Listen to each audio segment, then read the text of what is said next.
오늘 한겨레는 취임 6개월부터 윤석열은 계엄을 언급했었다고 전했습니다. 그러니까 12구 이태원 참사, 바이든 날리며 사태 등으로 지지율이 30%가 붕괴됐던 시점에서 윤석열은 관저에서 국힘 지도부를 초청해 저녁을 먹으며 이렇게 말했다는 거죠. 나에게는 비상대권이 있다. 내가 총살을 당하는 한이 있어도 싹 쓸어버리겠다. 아유, 이걸 그냥 매가지를 비틀어가지고 그냥 확. 취임 6개월 만에 윤석열은 계엄을 언급하며 다 죽여버리겠다고 떠들 만큼 위기였지만 취임 6개월에 이재명 대통령은 내란 종식, 경제외교 성과로 중앙갤럽 기준 62%의 지지를 고가하고 있습니다. 이 조사에서 비상계엄 선포가 내란죄인가를 물었는데 63%는 내란죄라고 답한 반면 30%가량은 내란죄를 부정했습니다. 부정선거부터 모든 걸 부정하지 않으면 살아갈 수 없는 그 위험한 비주류가 언제든 내란을 꿈꾸고 있습니다. 최근 특검은 엄청난 파장을 몰고 올 국회 직원의 진술을 확보한 것으로 확인됐습니다. 추경호 국민의힘 의원이 비상계엄 보름 뒤 계엄이 잘 됐으면 좋았을 것이라는 취지의 발언을 했다. 만약 법원이 추경호의 구속영장을 기각시킨다면 이건 우리가 국힘이다 이런 선언이나 마찬가지인 거죠. 자, 이런 가운데 오늘 정청래 대표는 3대 특검 수사가 미진하다며 종합특검을 추진하겠다고 밝혔습니다. 특히 김건희 수사는 미진하다. 그 이유는 그게 워낙 방대하고 특검의 진상 규모에 대해서 저희대 사법부가 방해를 했다.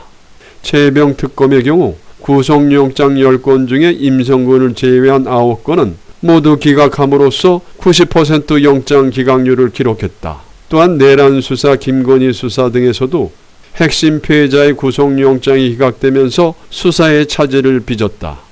자, 영장 기각률은 보통 1% 정도입니다. 그리고 문제의 그 서울중앙지검장의 영장 기각률이 2, 3%대여서 그게 너무나 높다고 기사가 막 나왔었습니다.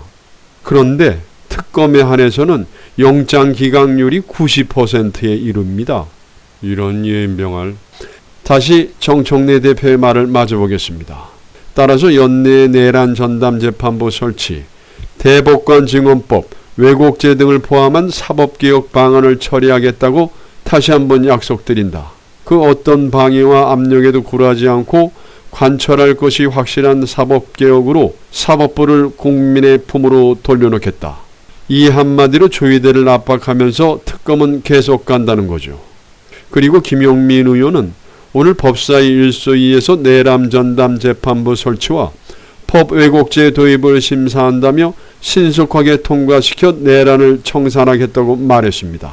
또한 조중동으로부터 초신검사라는 칭호를 받으며 누구의 편도 아닌 척하다가 결국 검찰의 이익을 대변하고 있는 안면 검사의 민낯이 오늘 벗겨졌습니다.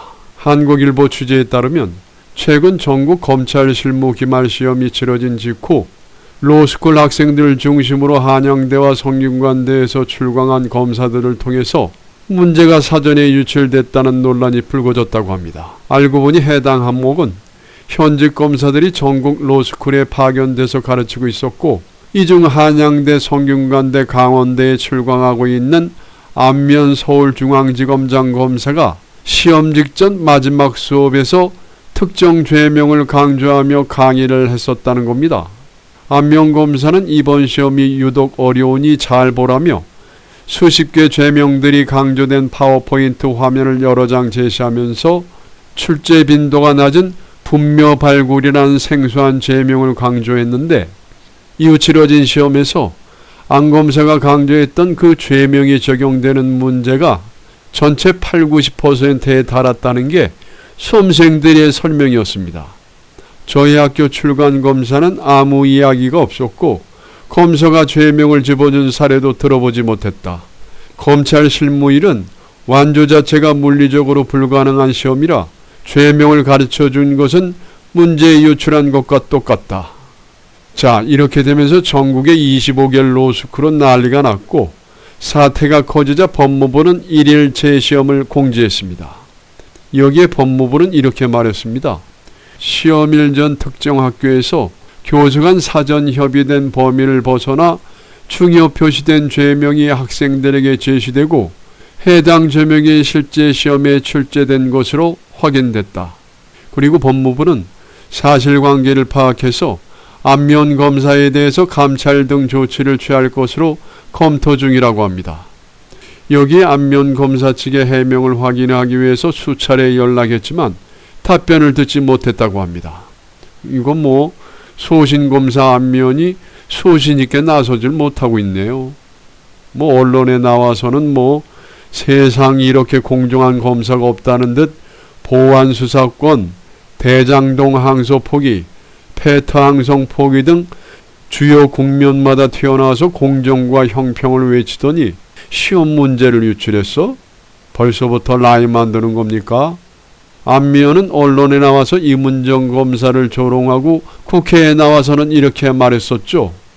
보안수사권이 전면 박탈돼가지고 부작용이 크게 일어나면 빠르게 이 부분에 대해서 책임을 지셔야 될 분들은 무리하게 입법을 하신 분들이 되거든요. 참나. 국민을 대표하는 국회를 향해서 너희들 이거 책임질 수 있어? 야, 정말 대단합니다. 엘리트 통치가 이루어져야 되는데 이 무식한 것들이 그냥 막 나하고 있다는 거죠. 그래서 윤석열 때는 그렇게 조용했니? 그리고 이 사태를 일으킨 것은 정치검사들이었다는 정황도 나왔습니다. 법무부는 재시험을 실시하겠다는 계획을 발표하면서 이렇게 말했습니다. 전국 법학전문대학교에 출강하는 검사 교수들은 법무연수원 소속으로 모든 학교에 균일한 강의를 하기 위해서 협의하여 강의안을 마련하고 있으나 이번 사안은 협의한 범위를 벗어나 강의가 이루어졌다. 그러니까 현재 법무연수원이 있다는 것은 윤석열 정권에서 꿀빨다가 정권이 바뀌자 한직으로 밀려난 정치검사일 가능성이 매우 높은데 그 정치검사들이 안면검사에게 시험 문제를 알려줬고 안면이가 유출했다는 얘기가 되는 겁니다. 이거 완전 빼박 아닙니까? 아이고 고소해라. 오세훈이 드디어 기소가 되었습니다. 야, 이거 개혁의 큰 성과라고 생각합니다. 오늘 김건희 특검은 오세훈을 기소하면서 이렇게 말했습니다. 오세훈 시장, 강철원 전 서울시 정무부시장, 사업가 김모 씨, 김한정 씨를 정치자금법 위반 혐의로 각각 기소했다. 오 시장이 명 씨에게 서울시장 보궐선거 관련 여론조사를 해달라는 취지로 부탁하고 선거 캠프 비서실장인 강 전 부시장에게 명 씨와 상의해 여론조사를 진행해달라고 지시했다. 김한정 씨에게는 여론조사에 필요한 비용을 지원해달라는 취지로 요청을 했다. 자, 이렇게 특검이 기소한 이유는 오세훈 폰에 명태균 여론조사가 6개가 있었다. 특히 그 중에 2개는 의뢰자지만 공표 전에 받아볼 수 있었던 미공표 여조였다. 그래서 오세훈은 명태균에게 여조를 부탁했다. 그리고 강철원 부시장은 명태균 여조 실행 전에 그 설문지를 미리 받아봤다. 또한 김한정이가 명태균에게 준 3,300만 원 입금은 오세훈의 여조의 대가가 맞다. 자, 이 얘기가 뭐냐? 당시 선거비 보조를 받았던 국힘당이 선거비를 토해내야 한다는 얘기이기도 합니다. 명태균 씨의 메시지로 마무리하겠습니다. 오세훈 시장님, 제가 몸소 겪어보니까 이 정신수양호라고 마음을 다스리기에는 이 교도소만한 곳이 없습니다. 한 몇 년 푹 쉬다 나오세요. 그럼 그때 뵙겠습니다.